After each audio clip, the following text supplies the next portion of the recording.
जब भी बात नवरात्रि की आती है तो हमारा दिमाग पाठ पूजा देवी माँ की अर्चना आरती तक ही सीमित रह जाता है। लेकिन क्या आप जानते हैं कि नवरात्रि का त्यौहार क्यों मनाया जाता है? इसकी मान्यता क्या है? सदियों से हम नवरात्रि का त्यौहार मनाते आ रहे हैं, व्रत रखते आ रहे हैं।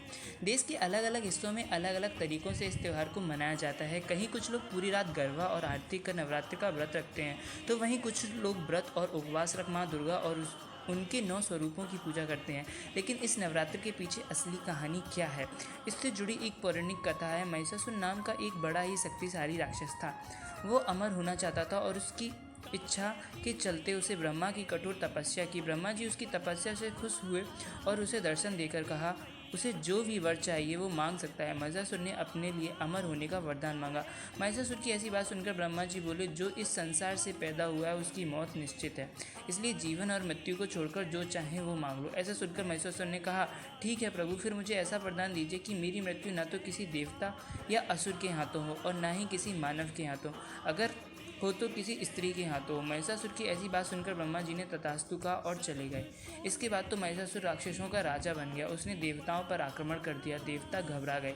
हालांकि उन्होंने एकजुट होकर महिषासुर का सामना किया, जिससे भगवान शिव और विष्णु ने भी उनका साथ दिया। लेकिन महिषासुर के हाथों सभी को पराजय का सामना करना पड़ा और देवलोक पर महिषासुर का राज हो गया।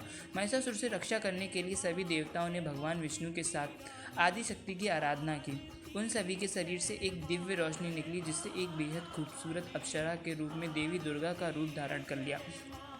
देवी दुर्गा को देख महिषासुर उन पर मोहित हो गया और उनसे शादी करने का प्रस्ताव सामने रखा। बार बार वह यही कोशिश करता रहा।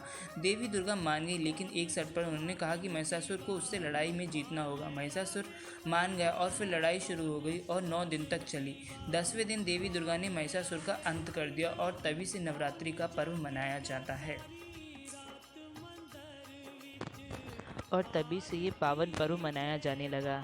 पर्व के दौरान माता के भक्त 9 दिनों तक देवी के 9 अलग अलग रूप की पूजा करते हैं। आइए माँ दुर्गा के 9 रूपों का वर्णन करते हैं। जय शैलपुत्री माँ, जय ब्रह्मचारिणी, जय चंद्रघटा माँ, जय कुष्मांडा माँ, जय स्कंद माता, जय कात्यायनी माँ, जय कालरात्रि, जय माँ महागौरी, जय सिद्धिदात्री, 9 कोटि दुर्गा, 9 दुर्गा स्वरूपा, जय माँ।